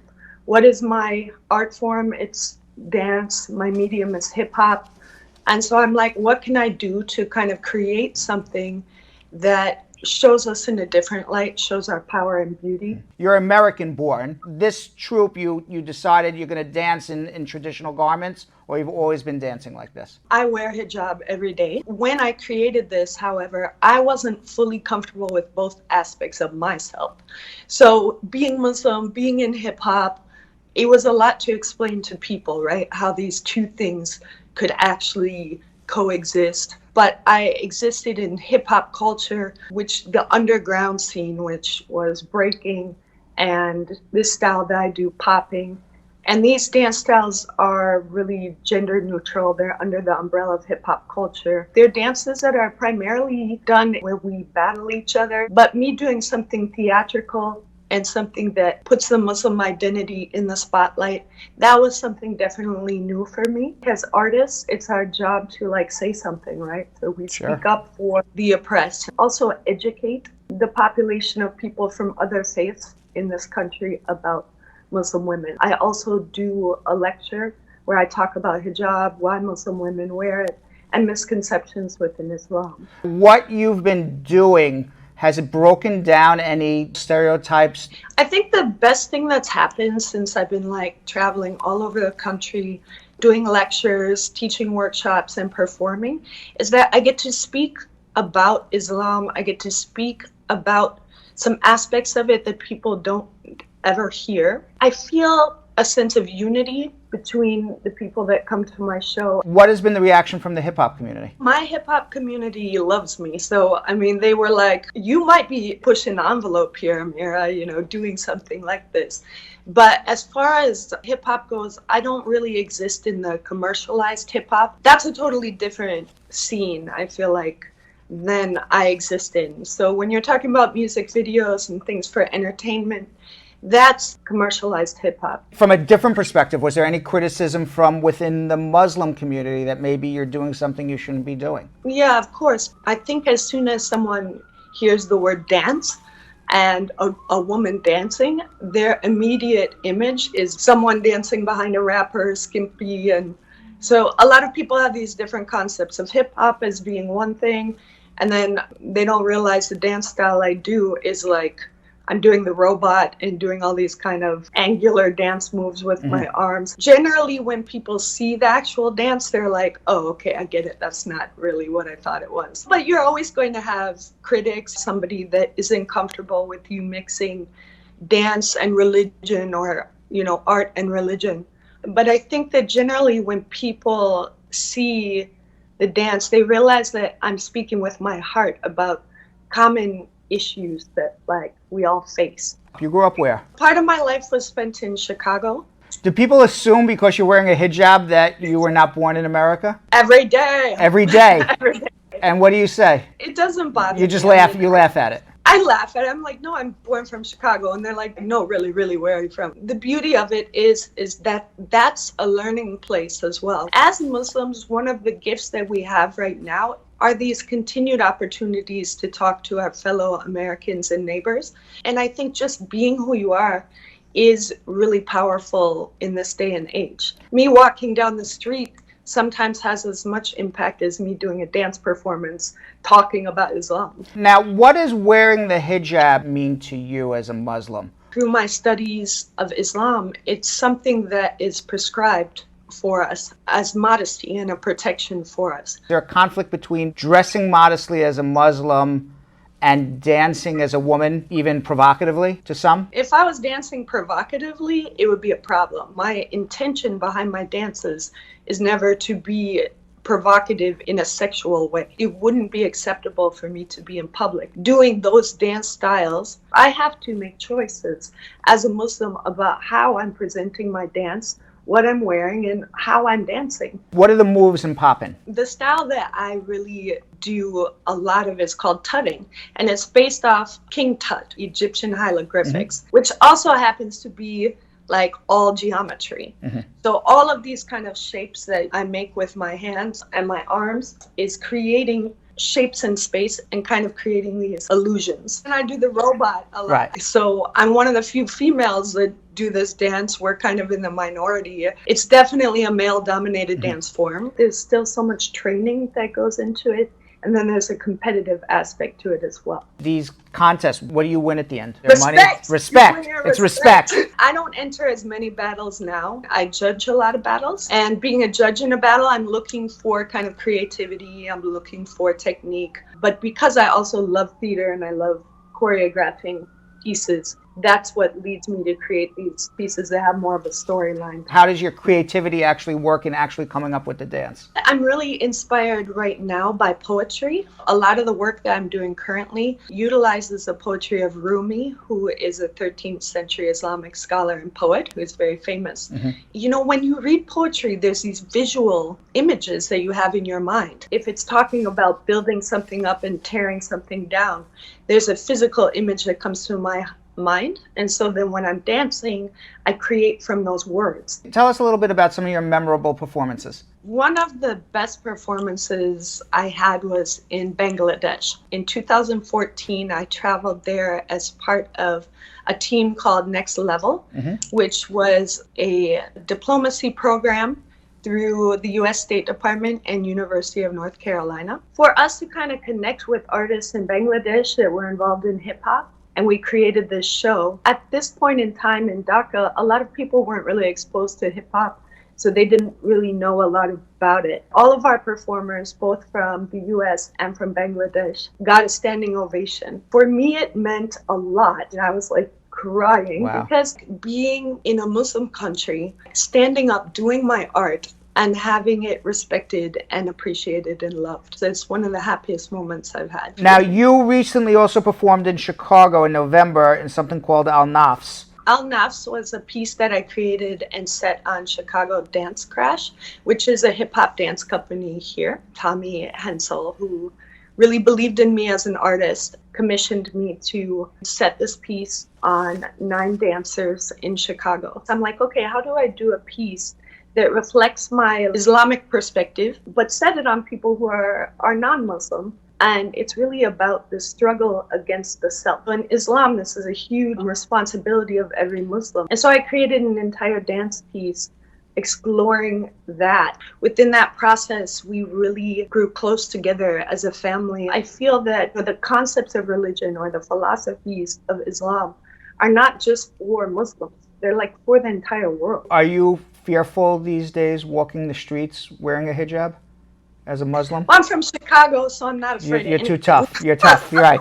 True. I'm pretty tough. True. I'm pretty tough over here. Have you had any situations? I think all of us have had, situations that have been uncomfortable as Muslims, whether our name is Muhammad, Right. or whether we're wearing hijab. One time, me and my friends who also wear hijab were walking down the street and some guy rode by on a bike and spit at us. This is in Chicago. People making comments that are not really cool with me, and I have to keep my peace. And I think that the main thing that we need to do is try to break down those kind of assumptions we make about people. Whether you're Muslim, whether you're black, whether you're brown, we have to just look at the person for who they are. But definitely the rise in hate speech has emboldened people to just feel that they can lash out at certain groups. Fighting Islamophobia across the country, I'm exposed to smaller towns and to Muslims in those communities who let me know about stories that are happening to them that you're never going to hear on the news, but that are frightening. That really is why I continue to do this work. The more that we have these discussions, the less that this hate speech will have power. What are you telling people to get them to change their mind about Muslims if they are fearful? I start talking about the similarities between Islam, Judaism, and Christianity, and how they all come from the same root and source of the Abrahamic faith. Because hip hop is something that we share as Americans, I feel like when people see me dance and when they hear me talk, they can relate to me. Maybe if I teach a dance workshop, these kids are like, ooh, cool, show me how to do this, show me how to do that. But in the end, it might make them look differently at a classmate, for instance, that starts to wear hijab, or another Muslim student, because they've had an interaction with me, they related to me, and so now their image of Muslims is a little bit shifted. Right. That's my hope. Where do we find out more about you and your group, Where Muslim Don't Panic? So you can kind of check out amirahsackett.com. And the work that I do, that will kind of give you information if you're interested in booking me in a school to do a performance. And you can also follow me on Instagram at Amirah Sackett. YouTube, you can look me up on there. And then on Facebook, Where Muslim Don't Panic. I do post a lot of articles about Islam and about Muslims and about different situations that you don't always hear in the mainstream news. All right, really cool. Tell me if you feel you've achieved your American dream, if you have more to go. I think that being an artist has not been the easiest road, but it's such a beautiful journey that I've had, and I'm so thankful to Allah and thankful to all the people that have supported me and mentored me along the way. I feel that I am living the life that I really, really wanted to live, and it makes me really proud and happy to also encourage others to go after their passions, work hard at their talents, even if it seems unconventional. Amirah Sackett, thank you very much. Good luck with your career. Good luck with Where Muslim Don't Panic, and we look forward to hearing and seeing about you in the future. Thanks for joining us. Thank you so All much. right, boy, he beat me to it. He did. I was going to say, Julian, 7. He did it wrong. Weren't we supposed to do 7:30? He's trying to chip me out of 30 seconds. Yeah, 7:30 and 30. 7:30 and 30. 7:30 and 30. There we go. Julian, on Kimberly's. Wait, first of all, where's the racetrack? Kimberly. Yeah, oof. Kimberly, my God. This is called Speed Round. Full government on me. Kimberly. Kimberly Francis Ann. Kimberly Francis Ann. You come down here this minute. You come down here this minute, Kimberly Francis Ann. You asked me 30 questions in 7.5 minutes. Along with Yonathan Yo-Yo Elias. Seriously, me too. I am going to attempt to answer 30 immigration questions in 7.5 minutes. I think I can do it. I think you can too, too. All right, let's get ready. Let's go. Beatrice says, I'd like to know if you are a U.S. citizen filing for your husband, how long does USCIS take to process your case at the office at the Texas Service Center? About anywhere from 12 to 24 months. Kim says, hi, my sister was previously married and her husband got an annulment. Her boyfriend is willing to help her get an adjustment of status. He's 23, she's 38. Should she go ahead and get married? What? Or will that be a red flag? No red flag. Go get married. It's a good marriage. Calvin says, my wife and I just got married and filing the adjustment of status papers. We already filed taxes when we were together. Do we wait for the next tax season to file together? Yes. Messiah, my work permit will expire in 2 weeks. My I-485 came through K-1 visa. It's still pending after interviews since March 2019. I reapplied for a work permit on May 10th and yet to receive the receipt. What can I do? Go check to make sure. When was it filed? Still pending. After interview, March 2019, reapplied. You didn't get a receipt. You got a problem since March. Okay. Michelle said, how soon after the marriage can one file? The next day. Sexy Shan said, after filing your VAWA case, how long do you take to get a work permit social? About 6 months. Shago asks if you, after you make an InfoPass appointment and submit your EOIR final order, how long before your card arrives in the mail? About 8 weeks. Anita says, can I travel to my country to Peru with my combo card? My VAWA case is still pending. Yes, but don't stay out for more than 2 to 3 weeks. BB said, I just have a question about I just have a temporary green card through marriage. When should I file for my daughter, who's now 20? When you become a citizen. Oh, no, she's daughter's 20, file the I-130 now. Zachary says, hey, what income should I mention on the Form I-864 and I-864A since I filed joint? Is a joint income or individual on each form for the last 3 years? Your joint income and the spouse does an I-864A. Ava said, I did my biometrics back in October of last year and I had 2 RFDs in March of this year. My case says it's ready to be scheduled for interview. How long for the work permit? My daughter filed for me. RFE, I assume, about 8 to 12 months from the response to the last RFA. Jay says, my son is about to file for his citizenship. He has a child. Will he get an affidavit from the mom to show he's maintaining his kid? He should, yes. Melissa said, can an LPR file for a work permit for her spouse while doing the I-130? Yes. No work permit, sorry. Sandra says, so many rights movement activists suddenly are gone, killed ever since the dawn of time, especially from the South, way back from... Okay, so that's not a question. John says, my asylum case was denied in 2008. Right now I have an employment-based 10-year green card. Can I travel to the home country? Will I be questioned at the airport when I come back? Don't go to the home country if you applied for asylum. Molly says, after my mom became a citizen, she wrote a letter informing USCIS so that they could move my application to an F-1B. But now the F-2B is moving faster. Could I write a letter requesting that they move me back into F-2B? Yes, you can. Rochelle saying, I filed the I-485 in March 2018 asylum based and still didn't get an answer. First was in Nebraska and transferred to Texas Service Center. Is it normal that it takes this long? Yes, because they're doing LIFO, FILO, first in, no, LIFO, last in, first out. Molly's got a follow-up question. If, since I can move back into the F-2B category, who should write the letter? Should it be me or my mom? Your mom, and they write to the National Visa Center. Glama said, what if someone was abused by their fiance and it can be proven? Would that qualify them for VAWA? Yes. Sandra says, my U.S. citizen husband filed for me and today was our interview. During the interview, the lady told us that she'll have a request, a transcript from the IRS. Will we be notified? Is this good or bad? What? The lady said at the interview that she will have to request a transcript from the IRS, and will they get notified for that? Is this good or bad? No, you have to request a transcript from the IRS, not the lady. The lady told them that they had to. Yes, so go do it and bring it back to them. Just go do it.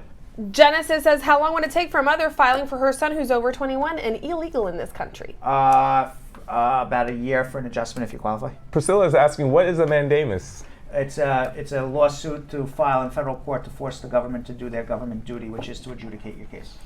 Carlton is asking for a friend. He was arrested in New York while on a visitor's visa in 1998. Ultimately, he pled guilty to drug-related conspiracy and was sentenced to 3 years. In 2001, he was deported back to his home country. Do you think there's any possibility he'd be eligible for another visitor's visa after almost 18 years? I highly doubt it. And would a U.S. citizen's sibling be able to help file for him? The sibling will not. I highly doubt he'll be allowed back in. Weche says, how long is the wait for a K-1 visa for the application sent to NVC? receipt, not the whole process, just the first part after receiving the receipt. It used to be 6 months, but it's closer to a year now. Juliet says, my husband is a green card holder for 4 years and 2 months, and my I-130 is now approved. My husband filed for my child, who's now 18 years old, before he filed for his citizenship next year in January of 2020. What is my child going to be a citizen?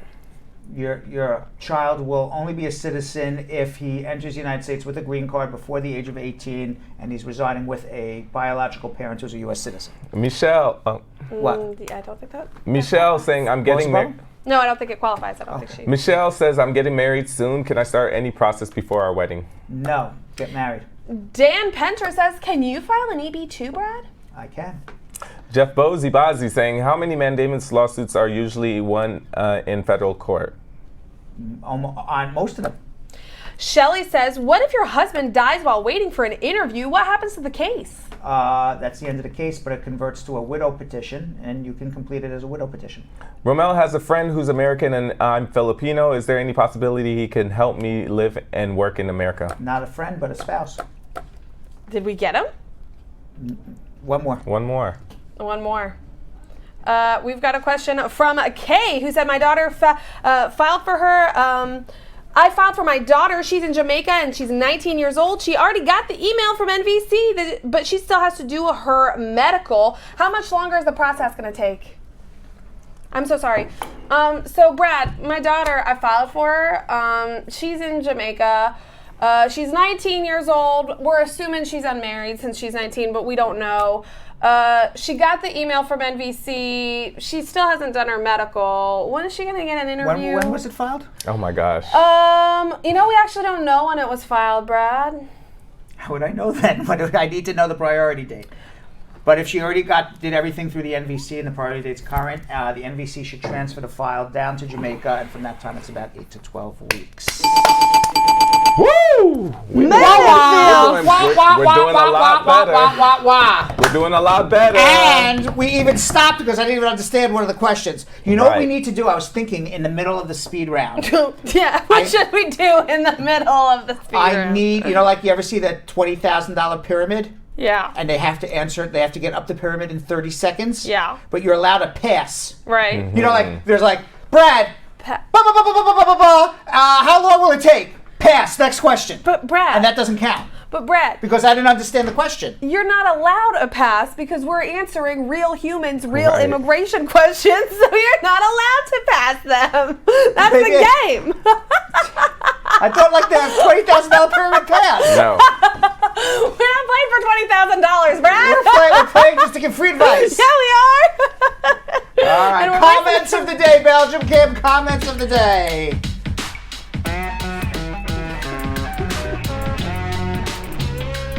Our first comment of the day comes from Abigail Taylor Watson saying, good evening, squad. Jumped out of my sleep to catch my Brad show live. Aw, very nice. That's nice. Very good. She must work overnight. Aw. Yeah, Shan says, great show. Very informative. Great job. Brad is the best immigration lawyer I've seen. I subscribed with both phones. I subscribed my mom and I subscribed my aunt. That is a Brad Squad member. That's what I'm talking about. You subscribe the whole family. Yes, that's exactly how you're supposed to do it. That's right. Now our third one comes from Jeff Bozy saying, Brad Bernstein is the news 12 of the world. You are the News 12. News 12 of the world? You're the whole News 12. You're not even just one anchor on News 12. I thought I was like Wolf Blitzer. You are the entire news. I should start doing weather. I should start doing weather in your, and here's the weather in your neighborhood. Right. I should do that, right? Oh, here's what's going on in your neighborhood. Here's what's going on in your neighborhood. And then it's me anyway. Here's to you, Brad. Yes. Well, Brad, thanks very much. It's a rainy Just keep on pitching it to yourself. Yeah. And Brad, what's the traffic outside? Well, the 495 is We've got Sandra Salinas in the house. She showed up a little late, but better late than never. Hey, there's the pizzazz, the stylish, and that handsome brain of yours, Brad Bernstein. What's up? I like that. Now they're complimenting me today. Now they're complimenting me. I like that. Now you got it. Thank you. Stroke the ego, right? There you go. Yes. Easy way to get comment of the day, guys. Always so easy. All right, our last comment of the day comes from Mike, Essie, and Yamuke saying, Brad, I really appreciate your program. I really learn every day I'm listening to you. May God bless you for touching many lives in the U.S.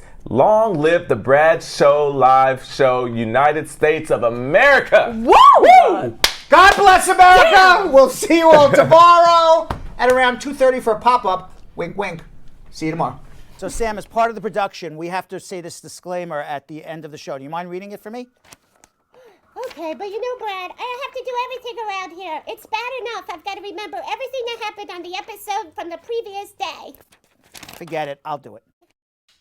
The proceeding was information only and not specific legal advice. Consult an attorney about your individual situation. Prior successful results do not guarantee a similar outcome in the future. To make an appointment with the Spar and Bernstein law firm located at 225 Broadway in New York City, call 1-800-529-5465. That's 1-800-529-5465. Easy to remember, 1-800-LAW-LINK. That's 1-800-LAWLINK.